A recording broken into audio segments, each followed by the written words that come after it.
Okay.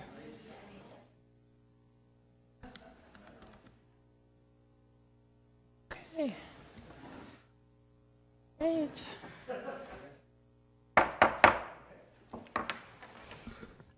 All right, we will call to order our regularly scheduled meeting of the Intergovernmental Relations Committee.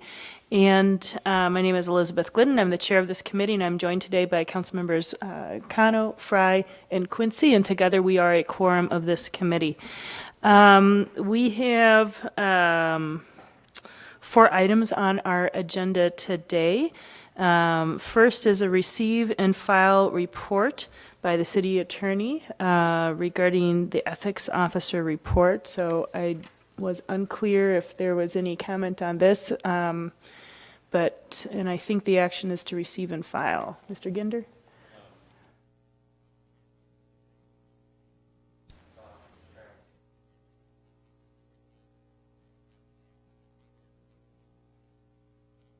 Required under the ethics ordinance to see if there's a conflict of interest with our outside lobbyists.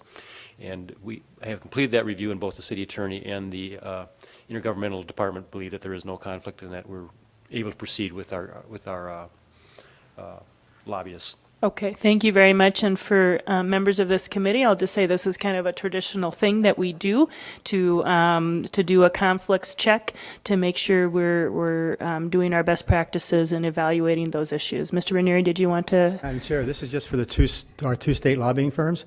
We'll be coming back to you with our federal contractors also. All right. Thank you very much. And again, I believe our action is to receive and file, and so I will move to receive and file, and I'll also note that we are joined by Council President Johnson. So that motion has been made. Discussion. All in approval, please say aye. Aye. Opposed? And that item is then received and filed. Next, we have an amendment to our 2014 Minneapolis federal agenda. And Mr. Ranieri, I think you're going to introduce this item to us. And Madam Chair and members, my name is Gene Ranieri. I'm the Director of Government Relations for the city. The amendment before you, it puts together some of the items we already have in the federal agenda, also adds a few things. We did this in conjunction with CPED and Minnesota Housing Partnership. What this amendment does is we're saying to the federal government, we need to have you in a role here working with us and with cities and states and the economy in terms of providing affordable housing and workforce housing. And when you look at the bullets, some of these are very familiar. We're suggesting that, increased funding for CDBG, federal home program, which are catalysts for creating more. So we're suggesting continued funding for those 2 programs, resources to sustain existing public housing units, maintain and increase resources for rental assistance programs. So we're trying to cover as many of the programs, and we're asking Congress to continue to do that.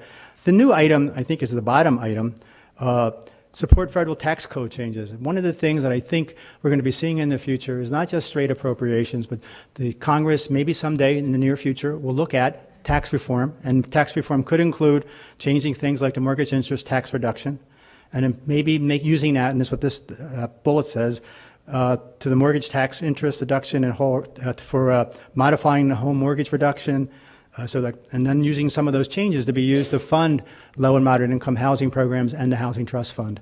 It is a different proposal than we've seen in the past. Many folks are thinking about maybe we need to use the tax code to also get to housing. And what it may mean is changes in the mortgage interest tax deduction, maybe converting it, as Representative Ellison has talked about, and even here in the state capitol, Representative Lencheski's talked about converting it to a credit. And with me today is Mr. Streitz and Mr. Hallbach. all right. Well, I want to say welcome very much to Chip Hallbach from the Minnesota Housing Partnership, as well as Tom Streitz, who's our housing director for at least a few more days.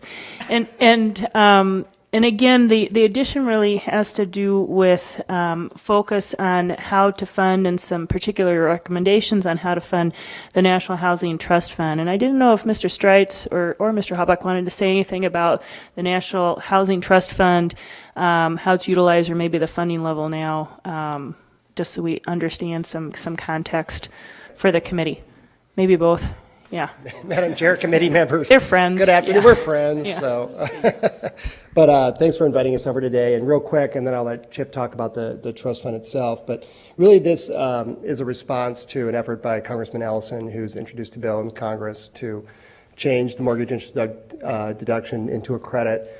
The thing that we've talked to Congressman Ellison about, and I know you and I have had conversations, Chair, and I've had conversations with President Johnson as well. We want to make sure, however, that the mortgage interest deduction still works for low and moderate income home buyers. So I think this tries to straddle that fence a little bit and get some money that would be netted as a result of maybe reducing the amount of mortgage interest deduction, maybe above $1 million for a mortgage interest deduction.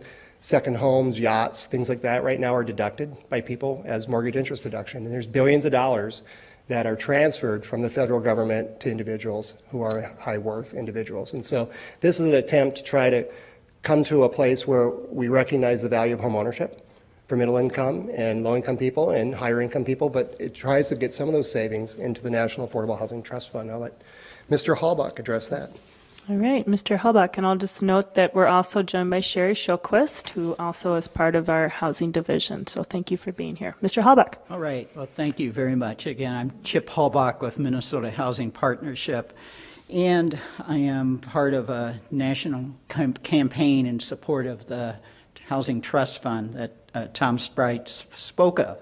So just a couple of things. One is this effort really is to sort of try to take advantage of a current going on nationally in terms of reform of the income tax and other tax benefits going on that's happening in Congress.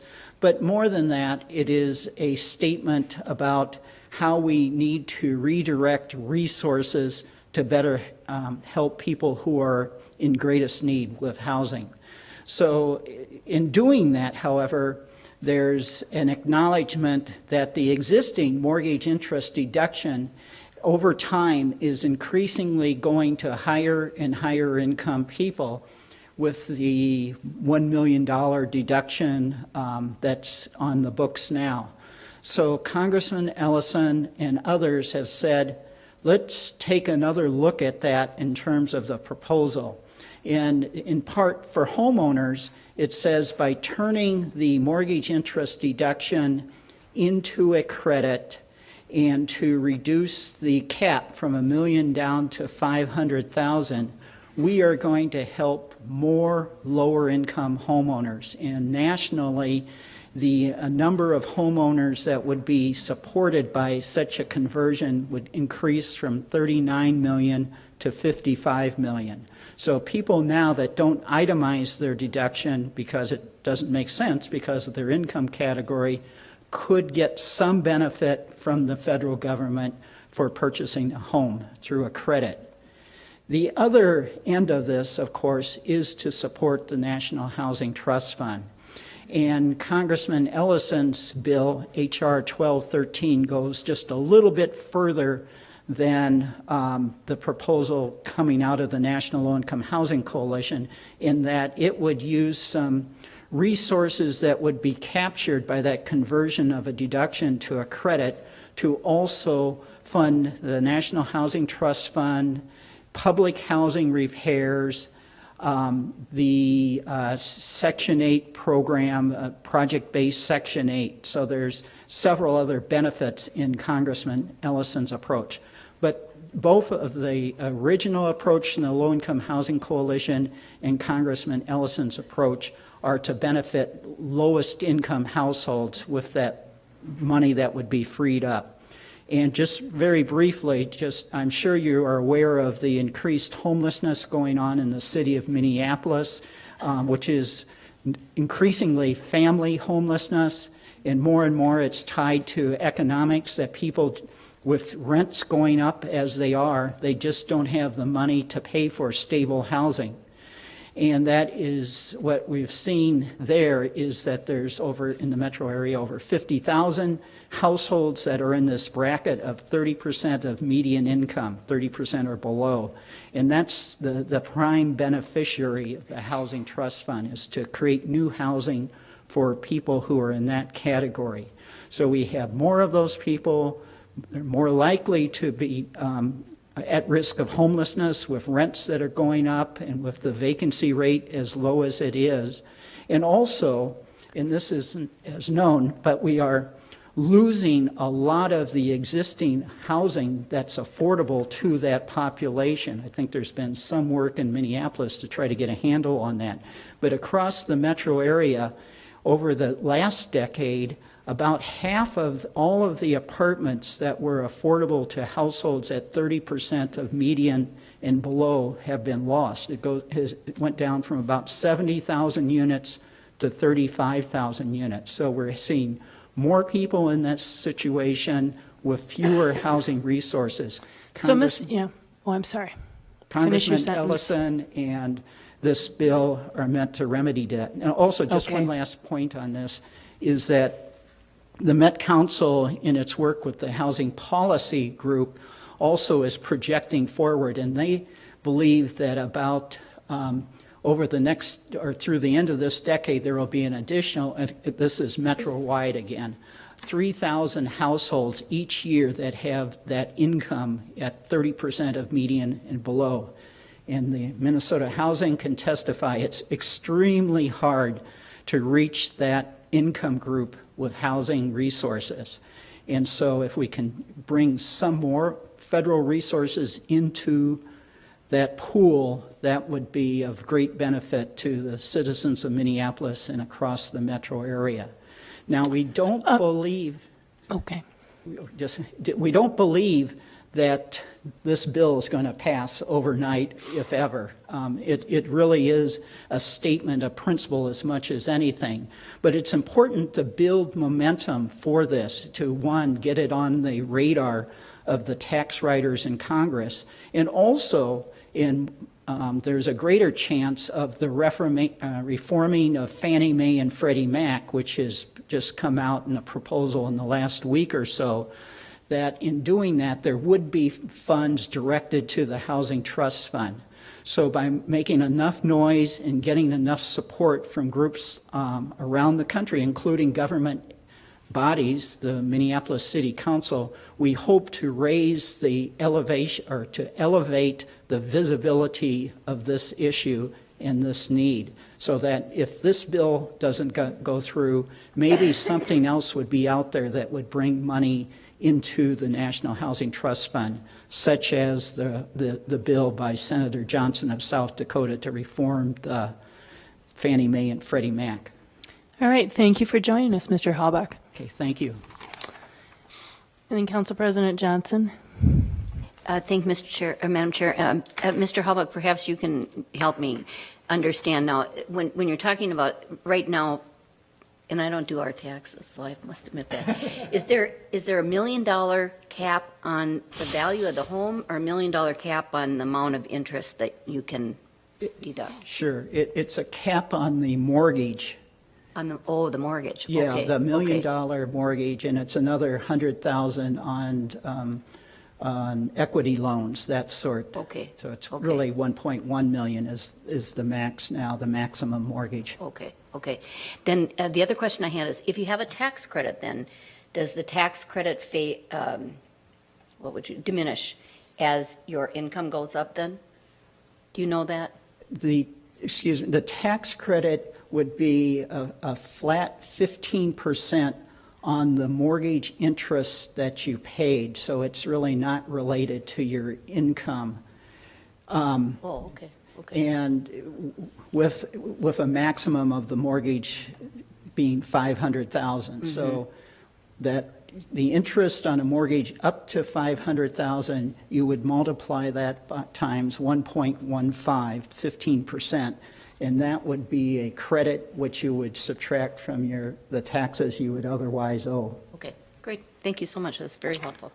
All right. Thank you very much. And I think our action on this is to approve. And I just want to note for committee members, there is very slightly revised language that is on the dais in front of you.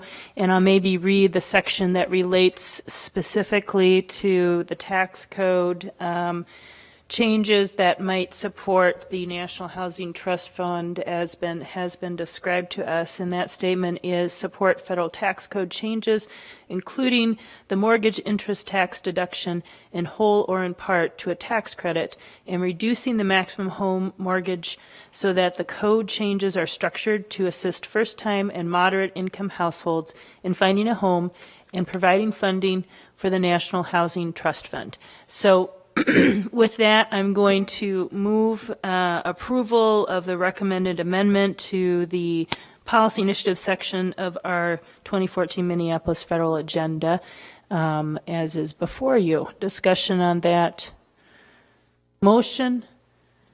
Seeing none, all in approval, please say aye. Aye. Opposed? And that item is approved. So thank you very much for joining us. Thank you very much for joining us. We really appreciate you being here and helping us to understand this item.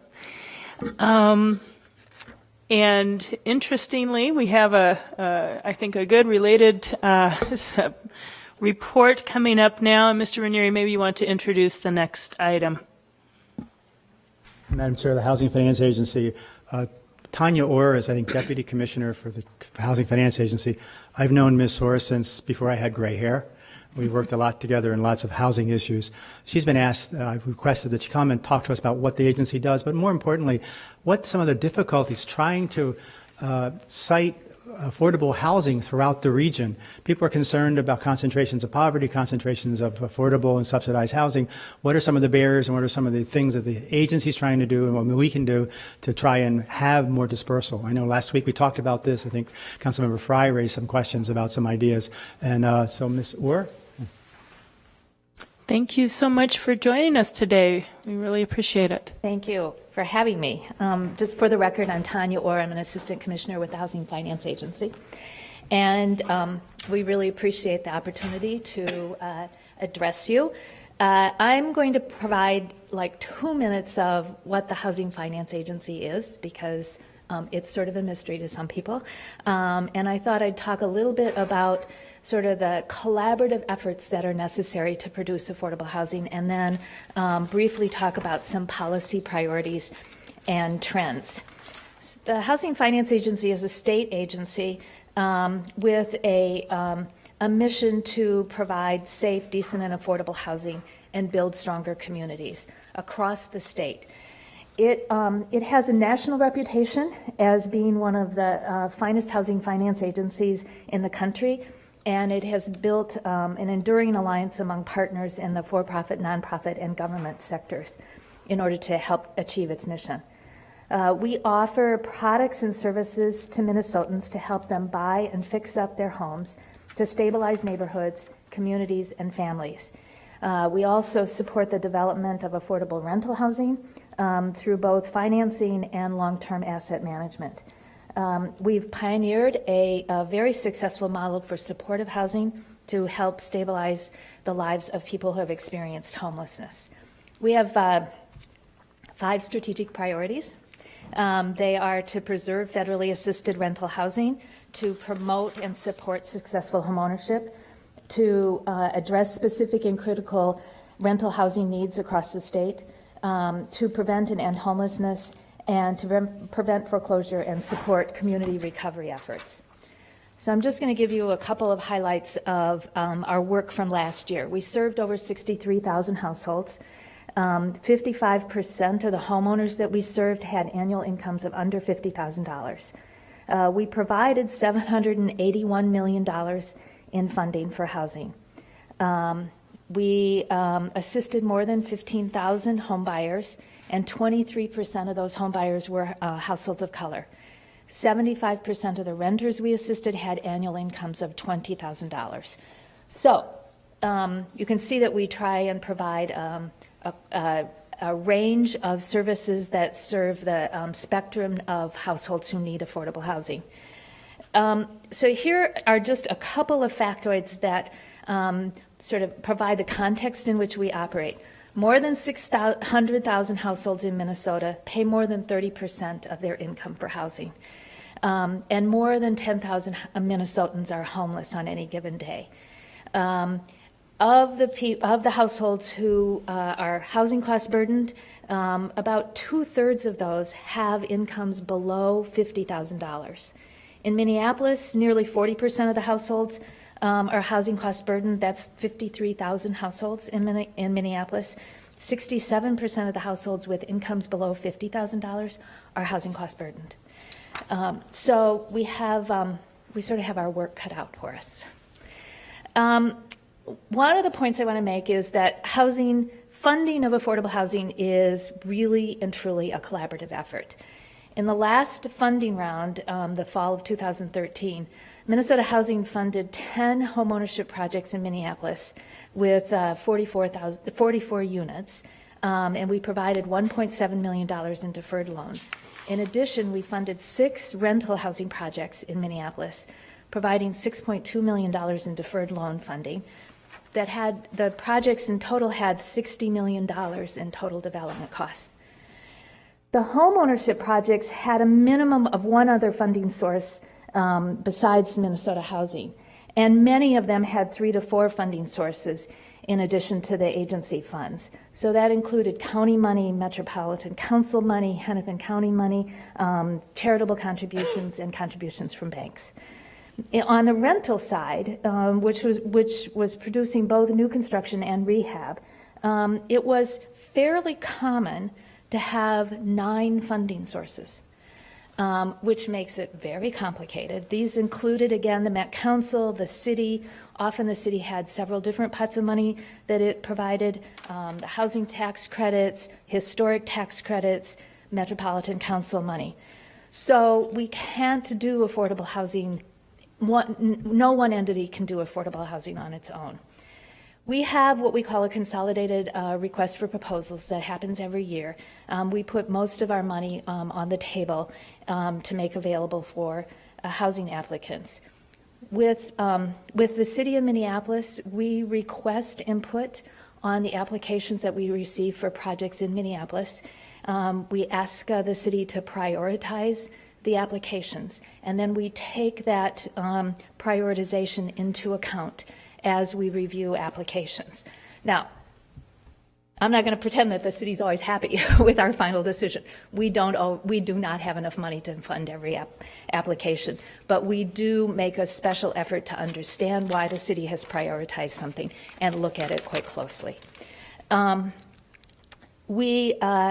So housing resources are very scarce, and one of the things that we try and do to look at how we can make our resources stretch further is to look at ways to reduce the costs. We have a priority in our qualified allocation plan, which is the tax credit plan for how we allocate tax credits, for cost containment. So projects that have the lowest cost in any one development type will receive additional points. Our deferred loan program has a priority for projects with identifiable cost avoidance or cost reductions through regulatory changes. So fee waivers, density bonuses, things like that. And this is an area that the city can help strengthen an application for a project in the city by providing some regulatory relief. We also have partnered with Enterprise, Ignite, and ULI to launch a competition for innovative problem solving from multidisciplinary teams that would help lower the costs of affordable housing.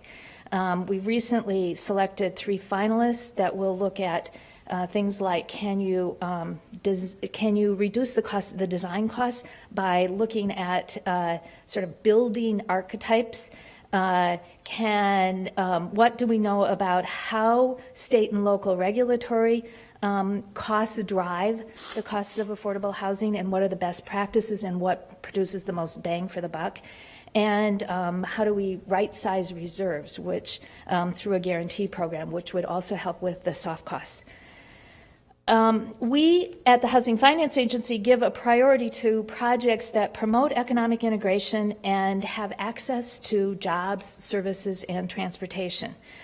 So what this means is that in a lot of cases, we're looking at areas where there are high-performing schools, access to transit, low crime. But in those areas, land in the city is often, there's limited availability. and receptivity by the neighborhoods can be a challenge, particularly around density issues. We also know that in these areas that are that have really high-performing schools, low crime rates, and are easily accessible to jobs, that property taxes for affordable rental housing can be an issue. Because of the way that property values are assessed in the state, it looks at, assessors look at what the potential market rent is and don't take into account rent restrictions. So we do see that that does increase the gap that the owner has in producing the housing, because they can't, by contract with us, they can't raise the rents to cover increased costs. We adopted the Green Communities criteria nearly 10 years ago, and Minneapolis has actually taken the leadership on going one step further in requiring that that projects be certified by Enterprise on the Green Communities criteria. In 2004, we launched a plan to end long-term homelessness, and we set a goal of producing 4,000 housing opportunities for people who experience long-term homelessness, and we have achieved that goal. Now, we haven't quite ended long-term homelessness, but we've made a considerable reduction, and we work very closely with the city-county homeless director here. There are a couple of things that we know will be coming up in the next few years. One is there is a state plan under the Olmstead Supreme Court decision to figure out how to integrate people with disabilities into the community. We can't do that without producing a lot more affordable housing. And we have to figure out a way to do this in a way that provides people with opportunities in the community and does not create yet another institution. So that's something that we will be working with local communities on quite closely over the next few years. We also know that Minnesota has one of the highest disparity based on race of home ownership. So we really think we need to do even more to address the racial disparities in the home ownership rate. And we will be launching a new initiative in the next few months to try and make some progress on that issue. But that's something that, again, is something we need everybody to work with us on. We really value the partnership that we have with the city of Minneapolis, and we look forward to working with the city in the future. So I'd be happy to answer any questions. Council President Johnson. Thank you, Madam Chair. Thank you for coming in and talking about your agency, and I'm sure you have read the Metropolitan Council's recent housing equity report. And one of the things that I find, and I represent part of North Minneapolis, so it is of great concern to me. And one of the things that I fear going forward as we look at addressing some of the ideas of deconcentrating poverty and I guess race, is that the communities that are already affected by that don't have a say or don't have a plan in place to deal with what they're already dealing with, the consequences of the overconcentration of poverty. And one of the things that I think in your agency, actually just one of our local realtors sent a particular home improvement loan program that your agency offers to residents, and it has an income cap on it, which, I understand. But what that income cap can do it seems to me, in a neighborhood where what we want to do, I think, is increase the economic diversity to try and get us away from these outcomes that concentrated poverty gives us, is to have a more diverse and broader group of people with different incomes. And so that income cap then, when you have a homeowner that's invested in their home and there's two people in that house that are working, they sometimes can come really close or even go over that income gap. And so that particular mode of financing then is unavailable to them. And so what do they do? You know, do they I suppose go get bank financing, which is way, way more expensive. It causes some angst to them. You know, it's available to a neighbor, it's not available to them, they pay taxes, so on and so forth. And I just think we're going to see more and more of this. And all of the programs that are available in these communities to deal in these concentrated areas of poverty communities, all of the housing programs, including buying a new home, including the NSP program, which we just went through $28 million of federal money, and have homes that have been beautifully rehabbed by some of our for-profit and not-for-profit partners in this community. If people have two incomes and want to buy one of those homes and they're over the limit, can't live here, you know, so you're essentially drawing, I guess, the line on those communities, and saying, you know, if you want to reinvest or if you want to buy there, you can't take advantage of any of these programs that your taxes are paying for. And I'm telling you right now, it's got people really up in arms. And so I'm going to keep saying this throughout this whole discussion, because I don't see the answer for changing those areas of concentration of poverty if we don't have some ability to attract people with middle incomes. I'm not talking about rich people. We're not going to have any rich people deciding to move there. I'm talking about people with middle incomes. Councilmember Johnson, I really appreciate your comments, and we have actually had a lot of conversations about that. And we actually have tried to design several of our programs to get at that issue. So, for instance, our mortgage program actually is allowable to go up to 115% of the area income, median income. So it's household income above $85,000 a year. And we are constrained with that by federal law. Yep. And similarly, our home improvement loan program has high income limits. And we have tried to do things like, we know that in some areas of the city, people are underwater in their mortgage, but they need to make improvements to their house. So we have started to offer an unsecured loan.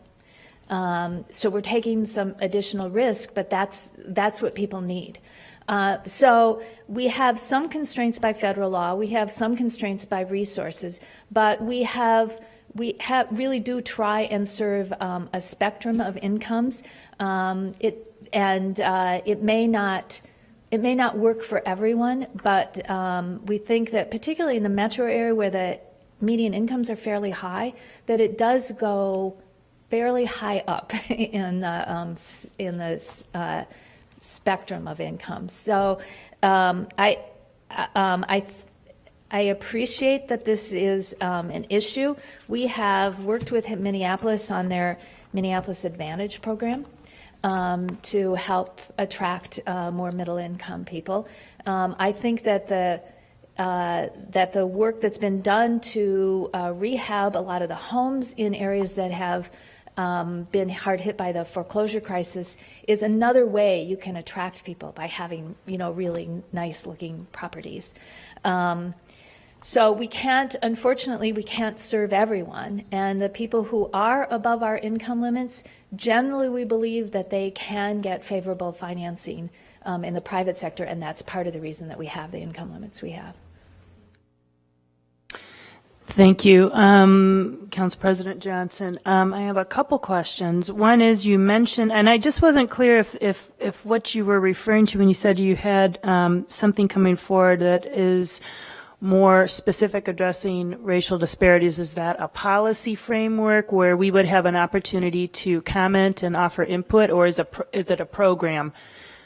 Madam Chair, it is a program that will offer home mortgages, first mortgages, for people who don't currently qualify for a mortgage from the private sector, including our typical first-time homebuyer mortgage.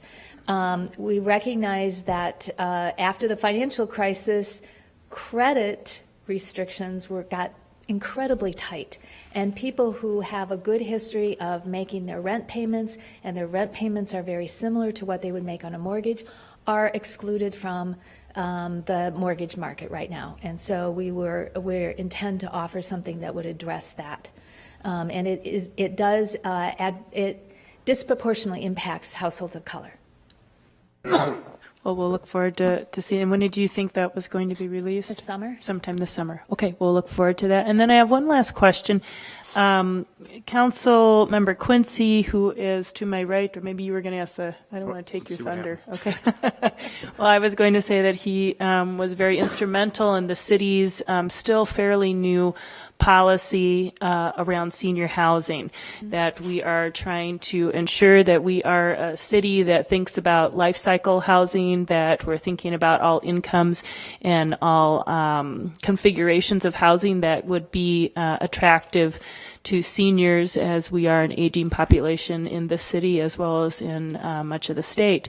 And one of the policy issues that has come up, and I'm not sure if we have formally had consideration of this, so it may just be a question I'm posing, but something that we have been, is a recommendation from the underlying reports on senior housing, is whether through your organization you are able to fund senior-only housing projects, understanding that those would be affordable projects.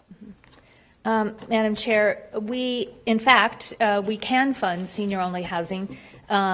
We, in the last RFP, we funded 2 projects, Ebenezer and St. Anne's, I think it was, that are both current senior projects that needed stabilization. The Housing Finance Agency's general policy is that we want to support people aging in place. And there are a lot of different ways to do that, ranging from providing home improvement loans so that people can make accessibility changes to their home so that they can stay in their home, to providing affordable rental housing in areas that have access to services and transportation. We do have in state law a limitation on using the federal tax credit program. It can be used for senior-only housing if it's geared towards seniors who are at 30% of median income or below. That's a balancing act between using this very scarce and really important resource and using it for family housing and using it for seniors. So it is available, but focused on the lowest income seniors, which we think is where the greatest need is. And maybe just the last question I'm going to ask is, the health, I'm not sure what was done through this. It was the Commissioner of Health or the Health Department recently did this interesting report that evaluated racial equity on health outcomes, and I just was curious if you have ever thought of doing a similar report for housing. Madam Chair, I have seen the Commissioner of Health report, and we do regularly look at particularly home ownership rates by ethnic and racial categories, and we look at the composition of the tenants in buildings that we finance. We do require all rental housing property owners to do an affirmative fair housing marketing plan, and we're actually working with legal aid and others to provide a toolkit for property owners to do a better job on those marketing plans. We use data internally to help make some funding decisions. Overall, we know that households of color tend to have lower incomes and tend to be more cost burdened. Okay, and I guess what I was referring to is I think the report in the health arena was a little bit was interesting because it looked at what might be some structural issues, structural racism, and it was more of an evaluation of past programs and policies rather than just a snapshot of current data in looking at what might be recommendations for policy adjustments and what were some of the other underlying policies that might have led to your own policy and program choices. And so that's why I don't doubt that you are very versed in continually reviewing the data. But that's why I was asking if you have ever considered such a report for housing. Madam Chair, we actually, like the City of Minneapolis, we're a recipient of home dollars from the federal government, and we are required to do a fair housing assessment like what the Met Council is doing right now. We are required to do that periodically and report every year. So we use that as an opportunity to review policies and programs, and then we make commitments to making changes, and then report to the federal government on what we do. Okay, I think that answered the question. Anything else from committee members? I'm not seeing anything else, and I think since this was a verbal report, we don't need to receive and file. Yeah. So I just will say again, thank you so much for making time to come and address us. As you might know, we have a lot of new council members, and even for some of us who have served on a council for a little bit longer, I think it's been a while since we've had a good chance to engage like this more personally. And so thank you again so very much for taking your time. I'm happy to do it. Thank you. Okay, thank you. And now we'll go back to item number 3, which is a brief report from Mr. Ranieri on federal, state, and local updates. Thank you, Madam Chair. In front of you on the screen is a rather, it must have went away. There's a document in front of you that looks like basically a flow chart or a table like this. And what it is a compilation of where many things are during the legislative session as they are today. This document, I think, can be accessed at any time, and our intern updates it tries to update it every day.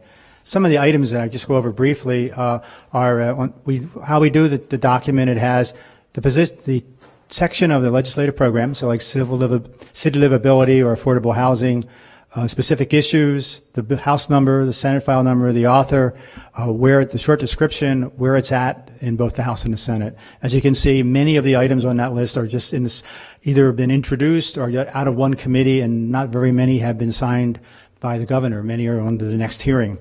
I can go over quickly some of the items that I think we would be interested in on the first page. Lots of issues dealing with the economic status of women. That initiative is moving forward. Representative Moline and others are involved in that, and Representative Moran. There are also on the first page the issue dealing with medical marijuana. It is stalled in the House and I think stalled in the Senate. I don't know if it's going to work this year. It may not move forward. On the second page, many of the jobs and economic development issues we just talked about. Pollinators, I know we took a position on talking about making sure the bees were protected. 2 bills have passed the committee in the House. One just an hour ago that basically allowed for compensation for bees that were killed by insecticides. That was Representative Hansen from South St. Paul. Also a labeling bill, which we talked about, is also moving forward. Other bills, you can see lots about breed dog. We have dog license issues, but some of the major issues that I'll go off the chart for a second. Number one, the bonding bill. In the House, Representative Hausman introduced a bill today, introduced at 3 o'clock. It's a $1.325 billion bill. That's way over the $880 million that everyone expected. It only includes around $10 million in cash, so most of it is general obligation bonds. It's over what the governor wanted. It seems to be over what both the House and Senate, I thought, would do. So I think this bill is going to need some paring down. It does provide a lot of money for higher education. There are a lot of local projects in there for the city of Minneapolis. It does not include the Nicollet Mall, but it does include the Sculpture Garden, some money for the I-35 stations, 35 and Lake stations, and also some money for the stormwater tunnels in the Department of Transportation, and also some money for the Soldiers and Pioneer Cemetery. It spends an awful lot of money, and I think it's too high, and it will probably have to come down. In terms of taxes, there are 2 tax bills. So the first tax bill is the conformity bill with federal income tax conformity. That's on the Senate floor now. Hopefully it'll be passed and maybe even agreed to tonight and maybe to the governor next week. The second bill is a omnibus tax bill, the traditional omnibus tax bill. The House adopted a budget of $45 million. They've put $24 million into it for a homestead credit additional I think it's 10%. So whatever your homestead credit would be this year, your PTR, you would get a 10% on top of that. And if you're a renter, I think it's 6%, and that would be on top of your renter's credit. In addition, they've the House adopted a provision that uses inflation, puts inflation back into the LGA formula. So for pay 15, there would be a $12 million increase in local aid. For our city, it would be about $1.7 million. In terms of minimum wage, there has not been a public meeting this week. It will probably go on for a while. In terms of other issues, in terms of the cell phone issue, there's so much differences between the House and the Senate. It's going to be very difficult for those bills to come together. One bill deals with the kill switch that I know Councilmember Johnson spoke on. The other bill deals with devaluing the cash value of stolen cell phones, which I know Councilmember Fry has been asked to testify on. Those bills don't have their companions moving in the other body. So the appropriations bills will start next week. And then next week there will be several bills. The bills that passed out of committee will be dealt with, so it'll be a much smaller agenda next week. So I'll stand and try and answer any questions. I am not, Councilmember Fry, did you have a question? Yes. All right, Councilmember Fry. Thank you, Madam Chair. Mr. Rainier, you mentioned that as far as the cell phone bills, they were only moving in one body right now? Madam Chair, Councilmember Fry, the companions are only moving in one body. So, for example, the kill switch bill is moving in the House. The cash devalue of cell phones is moving in the Senate, but their companions in the opposite bodies are not moving. Understood. Now they might move next week if they clear committee. Representative Atkins' bill cleared committee last night. The last committee is on the floor, so maybe the House Senate author may move it next week. I think the Senate author is Senator Dietzich. In the House, the devalue bill is not moving, but it is moving in the Senate and will be heard in the Judiciary Committee tomorrow. So then that would give impetus, hopefully, for the House author to maybe move it next week. And the author there is Representative Atkins. Thank you.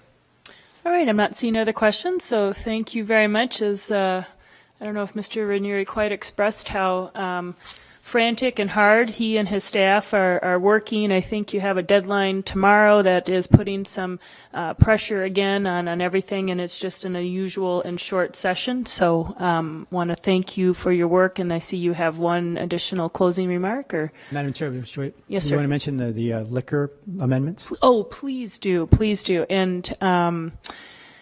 And we may also, I don't know, I want to ensure too that we are fully covered in supporting this, because this is an important initiative. So thank you. Madam Chair, members, each year the House and the Senate put together an omnibus liquor bill. And many of those liquor bills include local bills. And in there are two bills for the city of Minneapolis. One would allow the American Swedish Institute to modify their liquor license. They could work with contractors, and it's a similar thing with the Minneapolis Institutes of Art. Mr. Wilson looked at those and he was okay. The big amendment is an amendment that would would eliminate the 60-40 provision statewide, and it would also provide us with some latitude to develop more operational guidelines for what happens inside a bar and liquor establishment. Mr. Wilson was there yesterday, and we have it in the House bill. There was a technical glitch in the Senate, but we think we can get it back in the Senate and hopefully have it just looking collectively. He spent a lot of time working with the restaurant folks and the liquor folks, and they came to this compromise. Right. So I just want to say for committee members, and Council President Johnson and Councilmember Quincy might be a little bit more aware of this, is that we have actually been working for some years at the Capitol to identify with the liquor, in cooperation with the liquor industry and the restaurant industry, what are those ways that we can make sure we have what we believe would be the proper level of discretion to address problem businesses. And there are some peculiarities of state law and how it controls businesses that have a liquor license, and then the licensing city's ability to take significant adverse action on those licenses up to revocation. And so Mr. Wilson has been working in close partnership with the liquor industry, with the restaurant industry, to come up with a proposal that could be fully supported and then hopefully thus supported through the legislative process to allow us that proper level of flexibility, but not in a way that presents undue concern to the restaurant industry and others that that discretion might be abused. And so I think that is essentially the kind of compromise that is moving forward.